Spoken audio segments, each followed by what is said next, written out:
sebelum ada kegiatan atau kegiatan tentang adat, mungkin pernikahan, mungkin apa di situ. Jadi saya berikan gambaran dulu tentang adat. Gorontalo itu adalah daerah adat seluruhnya, namun tidak akan dikenal adatnya kalau tidak melalui sejarahnya, ya kan? Saya berbicara Gorontalo seluruhnya, ada 5 kerajaan besar. Kerajaan Suwawa namanya Kerajaan Totowawa. Kerajaan Totowawa itu artinya satu. Yang kedua Kerajaan Diboto, itu kabupaten. Yang ketiga Kerajaan Gorontalo, yaitu kota Gorontalo. Yang keempat Kerajaan Gulango di Tapa, dan Kerajaan 5 itu Kerajaan Atigola di Gorut. Itu 5 kerajaan besar yang kita kenal dengan 5 pahala. 5 pahala itu 5 pahala. Jadi 5 itu Suwawa, Diboto, Gorontalo Kota, Gulango, dan Atigola. Ini tidak boleh dipisah-pisahkan. Namanya adat Gorontalo, adat Lilo Gorontalo. Sebab itu terjadilah pembentukan Dewan Adat Provinsi Gorontalo, Dewan Adat Gorontalo, yang juga mewilayahi 5 daerah adat itu. Himpunan dari tokoh-tokoh adat, ketua-ketua adat dari 5 daerah adat ini membentuk di Provinsi Gorontalo, namanya Dewan Adat Gorontalo. Namanya adat. Adat ini adalah, pertama, apa pengertian adat itu, dan kenapa dia harus dipatrikan dan dia harus dimarakan di Gorontalo. Adat itu adalah, dasarnya adalah akal. Hanya orang yang berakal yang tahu adat. Allah. Ya. Jadi orang yang berakal tahu agama. Dasarnya ad-dinu aklu wa man aklalahu la dinalah. Hanya orang yang berakal yang tahu adat. Dan orang yang tahu adat, tahu agama. Kalau tidak beragama, la dinalah, itu bukan manusia. Kalau begitu, adat itu untuk siapa? Untuk manusia. Begitu juga agama, untuk siapa? Untuk manusia. Nah, sebab itu orang tua-tua kita mendalilkan, merumuskan bahwa adat itu bermula daripada akal. Orang tua-tua dulu belum ada apa-apa, belum ada agama, belum ada sekolah, tapi mereka berfirasat, diilhami oleh Allah Subhanahu wa taala bagaimana mengatur tatanan kehidupan manusia. Jadi di adat itu kalau begitu diterima oleh akal manusia, dibuat oleh akal manusia, dan diterima oleh akal manusia, dan itulah menjadi tradisi.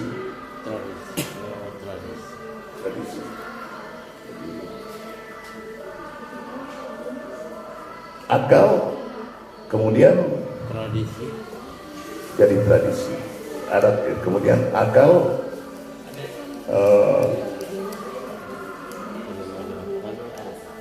akal, adat, agama, ya.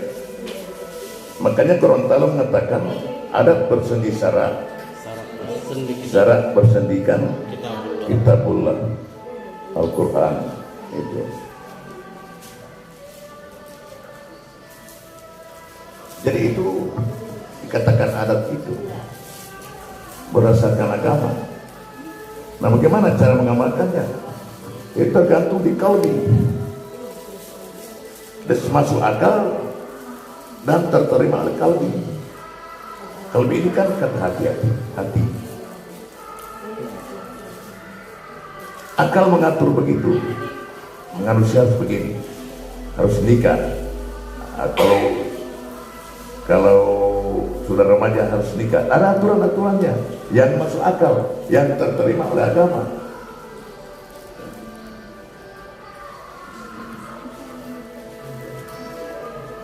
Kemudian melahirkan adab. Ketika orang berakal, orang punya adab, maka dia menjadi beradab. Jadi beradab itu ada tingkah laku yang baik, yang namanya istilahnya kalibi fi'il kauli itu perkataan. Setiap perkataannya itu tidak pernah menyinggung perasaan orang lain. Kata-kata sopan, santun, itu dikatakan di adat. Orang yang punya akal, punya kaulnya hebat, itu namanya orang beradab. Kalau orang beradab, sudah situlah ilmu pengetahuan yang tinggi. Al-adabu fauqal ilmi. Tapi ketika bapak-bapak saudara sekalian mendapatkan ilmu banyak, maka merendahlah dan jadilah seperti padi yang berbuah itu makin tunduk, seperti ubi berisi tidak terlalu goyah. Jadi ketika jadi sarjana, alhamdulillah, kalau akal kita masukkan akal semua ibu dan membentuk hati jadi rendah, dan kita manusia jadi beradab. Itu kaitannya dengan adat yang kita pahami di Gorontalo dan kita buat-buat ini. Sehingga kalau remaja harus melalui proses pernikahan. Bagaimana proses pernikahannya? Mulai dari pelamaran, peminangan misalnya, terus antar harta, terus akad nikah dan seterusnya ada proses-prosesnya. Semua diatur dengan adat dan itu aturan. Tidak boleh dilanggar itu, aturan tahapan-tahapan itu. Itu kalau masalah nikah. Begitu juga kalau masalah orang meninggal, kalau dia pejabat, bukan membedakan dengan rakyat, tapi pejabat itu diatur dengan adat. Rakyat juga diatur, semua diadat, tapi berdasarkan syarat agama. Orang meninggalkan dimandikan, dikafani, disolatkan. Itu termasuk adatnya orang meninggal. Nah, di adat kita ada aturan-aturannya. Bagaimana mengatur orang meninggal? Ada air yang harum-harum, semua itu diatur. Saya kira itu ya gambarannya tentang adat. Itu adalah aturan tatanan kehidupan manusia yang berdasarkan agama, syarat dan Islam. Itulah adat Gorontalo.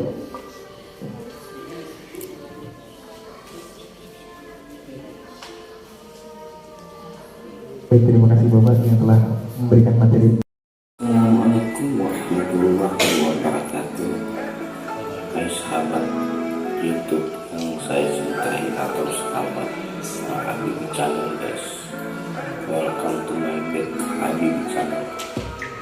Dan kali ini Habib Channel akan mengungkap sebuah ritual yang berkembang ya guys, macam Mudah-mudahan hari ini kehamilan di Gorontalo akan sejujurnya zaman dulu ya guys, tradisi. Ya. Assalamualaikum warahmatullahi wabarakatuh. Waalaikumsalam warahmatullahi wabarakatuh. Perkenalkan, nama saya Ida Aminah. Saya berasal dari Sumatera Utara dan berkuliah di Universitas Syah Kuala. Nah, yang menjadi pertanyaan saya kan orang Sumatera Pak, dan kemudian berkuliah di Aceh. Nah, ada dua perbedaan pada saat tradisi kemalangan. Nah, di saya ketika kami ada kemalangan, ketika ada kemalangan itu menyiapkan hidangan. Nah, hidangan tersebut tidak diperbolehkannya segan untuk dimakan karena takut memberatkan yang keluarga yang kemalangan. Kemudian kalau di Banda Aceh itu dianggap sebagai sedekah. Nah, yang menjadi pertanyaan saya, bagaimana keadaan kemalangan pada saat di Gorontalo? Iya, kemalangan atau kematian Pak? Terima kasih. kedukaan. Duka itu kan ditinggalkan oleh salah seorang keluarga atau sahabat, namanya duka. Dari ada aturan-aturan. Kalau kita duka di Gorontalo, mulai setelah dikebumikan, maka para imam dan para pembantu adat itu Berdoa. pulang ke rumah berdoa, namanya doa 1 hari, melepaskan almarhum. Doa, semuanya itu doa. Didoakan mudah-mudahan almarhum mendapat tempat yang layak, doakan mudah-mudahan almarhum diampuni segala dosanya, segala amal baiknya akan dipergandakan oleh Allah SWT. Itu dimulai dengan doa arwah. Itu rame-rame keluarga. Persoalan persiapan makan minum itu kembali kepada sedekah. Disedekahkan apalagi kalau yang meninggal ini punya harta, punya apa itu, sebagian hartanya diambil keluarga untuk disedekahkan. Sedekah. Termasuk sedekah itu makan, minum, dan ada amplop kepada tuan-tuan imam, para keluarga yang berdoa. Saya kira itu. Dan itu jadi tradisi, tidak boleh ditinggalkan. Memang sudah jadi tradisi dan adat istiadat imam. Kemudian hari ketiga juga ngumpul lagi doa, tapi tidak seluruhnya, cuma orang-orang tertentu yang bertugas secara itu. Hari kelima, hari ketujuh itu, dari hari pertama ke 3 ke 5 itu takjiah. Bisa berbelanja untuk minum-minumkan, dan tergantung nawaitunya keluarga. Yang penting ikhlaskan semua itu untuk sedekah bagi yang meninggal. Insyaallah itu. Jadi tidak ada lagi. Saya kira dari medan lainnya. Nah, itu berarti kita lain sekali dan berbeda. Jadi makna daripada doa, daripada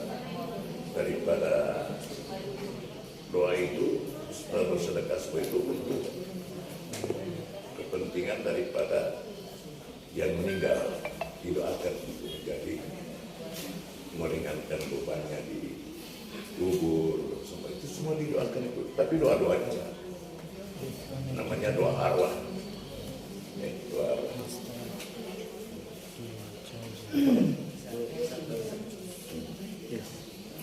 Itu Pak.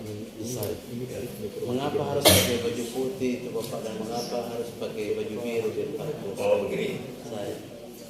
Hari kedukaan itu harus pakai baju putih. Ya, kedukaan pakai baju putih. Pakai baju putih. Biar celana lain tapi bajunya putih. Baju putih. Itu menandakan bahwa kita yang masih hidup yang ditinggalkan ini dengan ikhlas melepas. Dengan nama Allah kami ikhlas melepas. Kami tandai dengan warna putih. Jadi warna keikhlasan, putih bersih, hati kami melepaskan. Jangan lagi istilahnya terlalu apa namanya itu, kita merundung sedih terus. Kalau kita tidak ikhlas, memang sedih terus kita. Jadi lepas dengan ikhlas. Saya kira gitu. Kemudian 3 hari lagi diingat. Peringatan 3 hari, peringatan 5 hari, peringatan 7 hari. Tetap diingat. Sambil dikirimkan doa. Sampai hari ke-7. 40 hari. Kemudian 40 hari lain pakaian. Ya. Kita sudah pakaian biru. Itu pertanda bahwa 40 hari itu perpisahan daripada arwah dengan keluarga. Itu sudah menjauh dia. Jadi ibaratnya kalau laut sudah berbiru. tinggal dikirimi doa saja, doa arwah hari ke-40 kita tandai dengan adat pakai biru. Apa dia biru langit, apa dia namanya biru. Biru itu kan biru langit, biru tua, biru muda, namanya biru. Saya kira itu tanda, itu adat. Dan terlalu janggal kalau kita pakaian orang mengatakan hari kedukaan itu pakaian warna-warni putih. Kalau hari ke-40 biru, ikan biru. Secret. Iya, Pak. Tanda saja itu.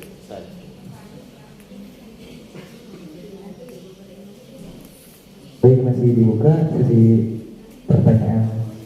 Langsung aja. Yang dikeluarkan ayat tidak bagus itu, tapi banyak juga yang nanti kan misalnya sebelah ibu wartabone misalnya, karena wartabonenya padahal bukan wartabone dia ambil wartabone, padahal cuma DP ayat cuma Kamaru, ambil wartabone bagaimana? Kamarunya dibunuh, itu dosa tidak? Padahal waktu di akhirat akan dipertanyakan itu, mana ayatmu, mana itu. Nanti Iya, Pak. ya kita akan berkumpul di akhirat nanti. Siap, ketemu siap. Ya, Sedikit Pak menanggapi, mungkin kalau perbedaannya untuk di Gorontalo sama di tempat kami suku Batak, bedanya di situ. Jadi kalau di suku Batak Pak, itu otomatis gak bisa diganggu gugat. Tetap yang namanya dari ayah ini, anaknya yang meneruskan garis terus keturunan. Itu nggak bisa pindah dimanapun. Nggak boleh pindah. Iya Pak. saya boleh pindah. Iya nggak bisa pindah Pak. Ya, nanti pada saat warisan itu yang paling menentukan itu nama marga itu.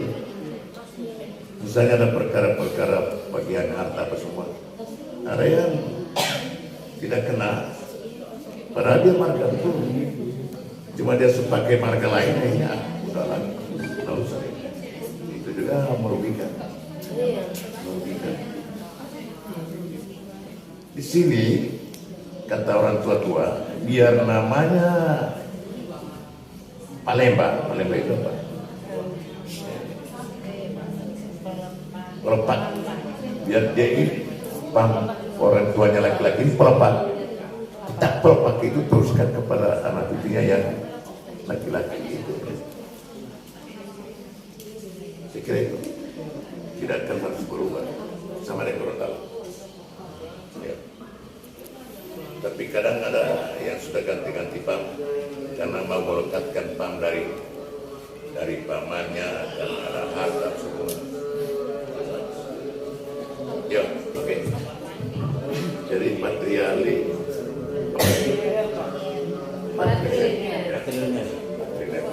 Bekas dari mak dengan pam. Ya. Dari sini Pak. Ya. Oke, ajar. Ini ceritanya agak janggal ini kalau perempuan.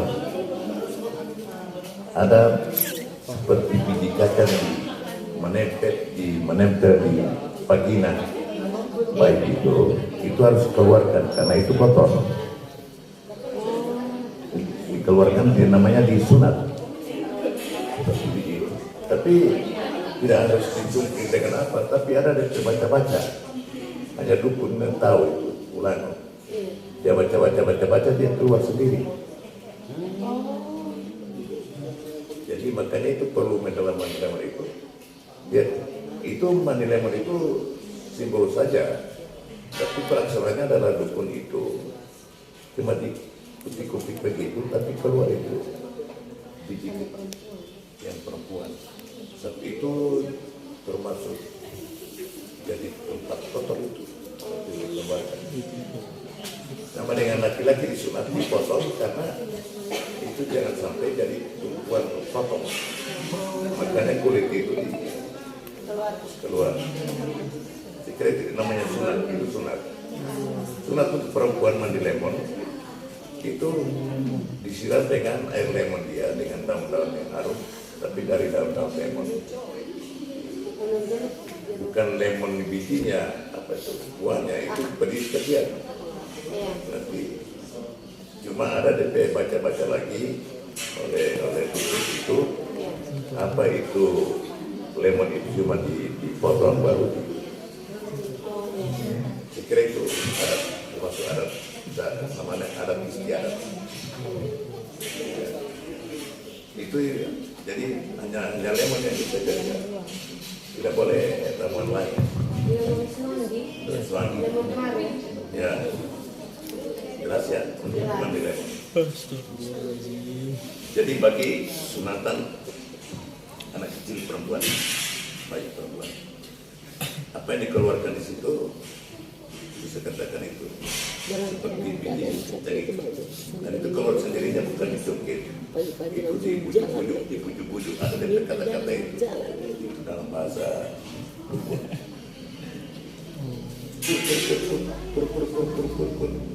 keluar yang kotor itu akhirnya itu biasanya disingkat kalau kencing air kecil itu pas singgah di situ kotoran singgah di kecil makanya dikeluarkan.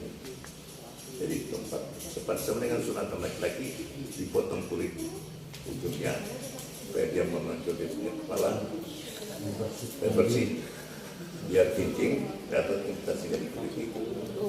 Saya kira semuanya itu untuk kebersihan dan itu dibenarkan oleh masyarakat.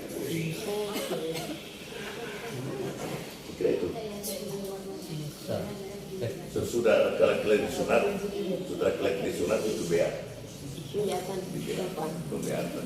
Ada acara adat lagi pembeatan. Semua dilaksanakan dengan ya. Begitu aja.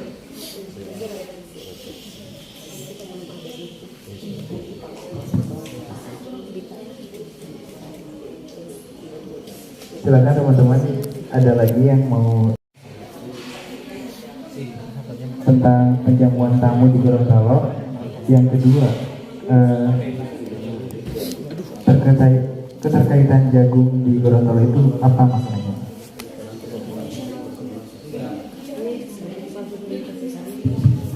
Begini, orang tua-tua dulu di Gorontalo, kata tamu itu pertama sebagai penghormatan, dijamu dengan sirih penghormatan. Bagi orang tua dulu yang bukan makan sirih, karena kan sudah jarang. Kalau toara itu nanti ada di adat-adat misalnya peminangan, sirih tanda perestuin dan perestuan daripada kedua orang tua. Jadi dijam juga itu sudah sampai dulu. Yang berikut jagung. Kenapa harus jagung dulu? Saya juga saya sering tinggal di Gorontalo ini Pak. Lingkungan itu komuniti utama mereka itu kalau daerah yang bukan perairan seperti di pegunungan produk kita itu banyaknya jagung dan juga kelapa. Nah, saya juga bertanya kenapa komuniti utama yang untuk perkebunan itu yang di tanah-tanah tinggi itu lebih ke jagung dan juga kelapa. Jagung itu memang satu komoditi kebutuhan dari dulu orang-orang tahu jagung. Bahkan sekarang juga Jawa sudah komoditi utama itu jagung. Karena itu orang tua-tua dulu karena makan jagung tidak pernah ada penyakit gula. Jadi termasuk gula itu asbabnya daripada beras. Terlalu banyak makan beras, ya akhirnya muncul usaha orang tua-tua untuk mengurangi gula. Itu dicampur nasi, campur jagung, beras jagung dengan beras jadi istilahnya nasi merah putih. Dan itu sudah mencegah itu gula. Karena orang tua-tua dulu itu di ladang itu di gunung-gunung. namanya di ladang bisa cukup jagung. Kalau di sawah tidak boleh, jagung tidak bagus. Jadi kalau sawah itu untuk padi dan jagung untuk ladang sampai di pegunungan. Rija juga sampai di pegunungan. Itu tergantung di kondisi daripada tanahnya. Iya. Begitu. Begitu ya. Orang tua dulu itu jangan ada penyakit gula karena pemakan jagung. Iya, karena kadar gula. Kadar gulanya jagung. Yang kedua, Beratnya tinggi. di ladang itu banyak biang. Itu juga penangkal gula.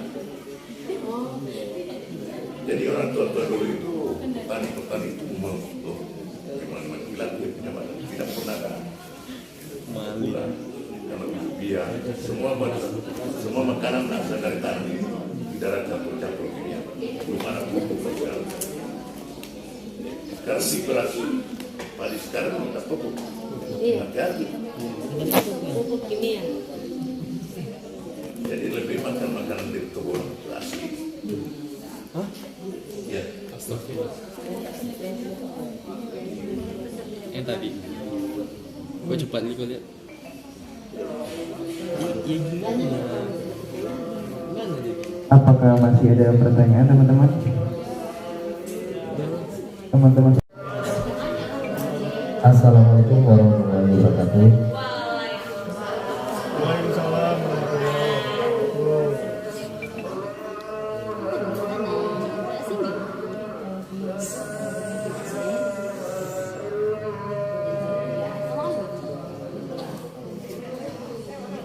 Ya, perkenalkan nama saya Muhammad Fauzi, asal dari Universitas Syahkuala. Izin bertanya Pak. Tadi ada seperti konsep atau kata-kata itu kan, yang adat bersendikan syara bersendikan kita Bogor.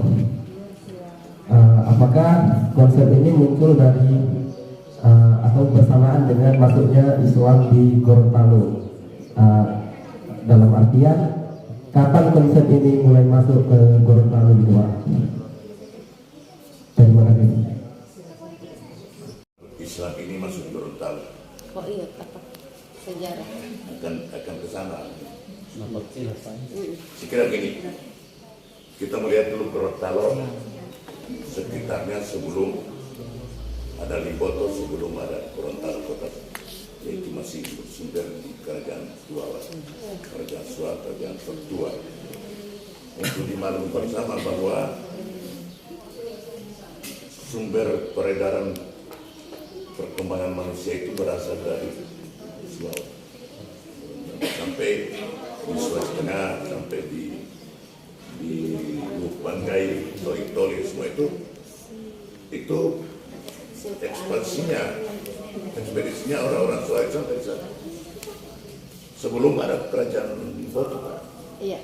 sebelum ada kerajaan Gorontalo, dalam sejarah konon pada abad keempat dan lima itu muncul manusia pertama di Gorontalo. Pola. Dari mana mereka itu? Dari sisa-sisa umat Nabi Nuh ketika ada banjir. Ketika banjir di dunia, ada gunung-gunung yang tinggi, di situ lagi terdampar itu perahu-perahu Nabi Nuh. Nah, termasuk di Gorontalo ini ada 3 gunung yang menonjol. Waktu masa Pleistocene itu, pembentukan darat dan pendangkalan laut, 3 gunung yang menonjol sesudah 10.000 tahun sesudah Nabi Nuh. Bahkan berjuta-juta tahun sesudah Nabi Nuh muncul pulau-pulau yang ada di Indonesia ini, dan di Gorontalo itu ada 3 pulau, yaitu di dataran tertinggi Pinoku itu Gunung Tilongkabila, kita kenal Gunung Tilongkabila. Itu muncul manusia namanya Longgibila, perempuan seorang Longgibila. seorang perempuan namanya Longgibila. Ya, itu umat Nabi Nuh di sini. Kemudian di Gunung Gambuta, ada 3 gunung. Gunung Gambuta muncul namanya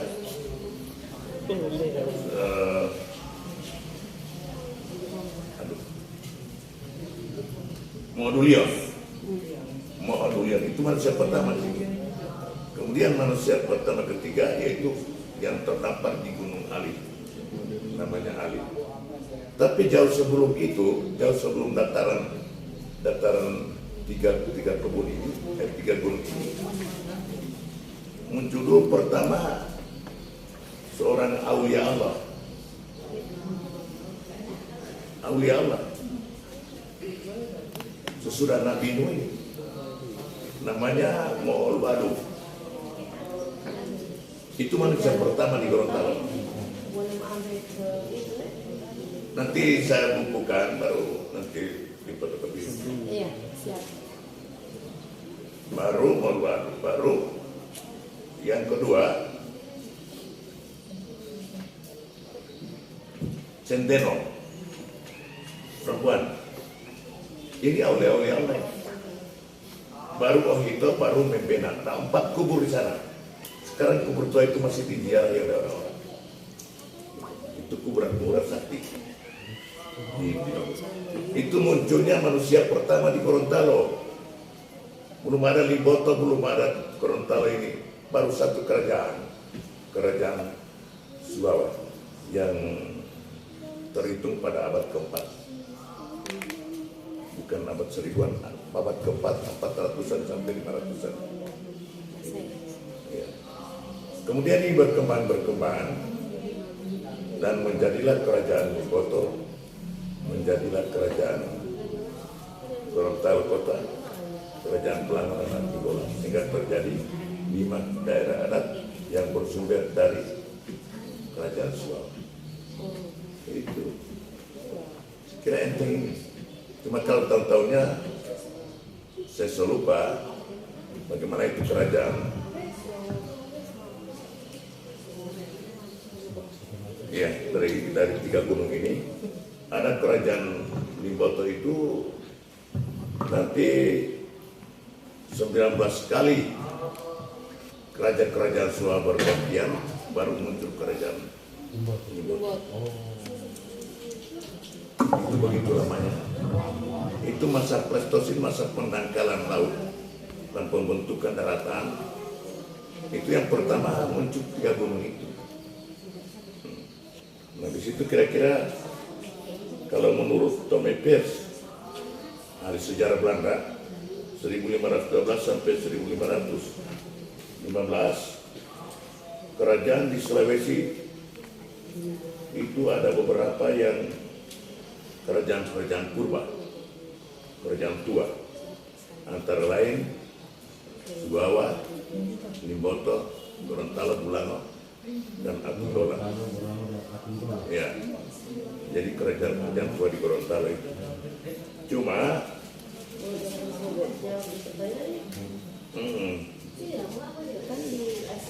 kapan kerajaan Limboto jadi, itu pada tahun sejarah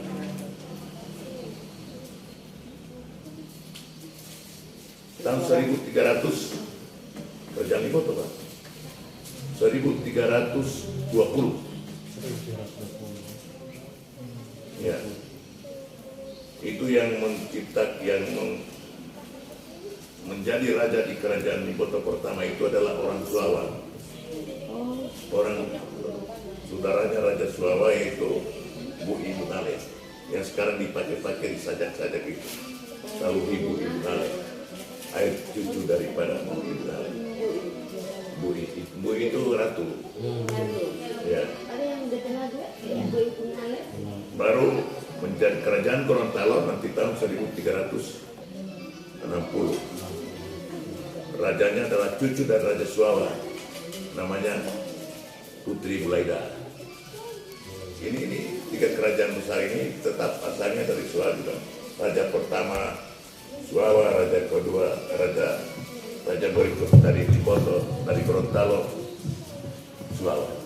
Jadi ibu-ibu ngalah di Limboto, Putri Bulaida di kota Gorontalo. Jadi, tiga raja ini yang memang dikenal di dalam bahasa Arab.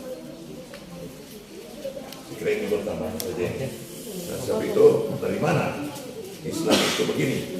Orang tua-tua dulu yang saya sudah katakan tadi itu turunan Nabi Nuh. Itu mereka bukan belum sudah semua Nabi kan Islam.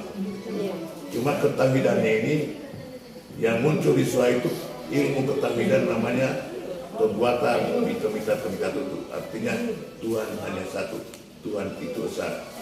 Cuma syariat Islamnya nanti masuk pada tahun 1600-an, pada abad ke-16, 17 masuk di Gorontalo.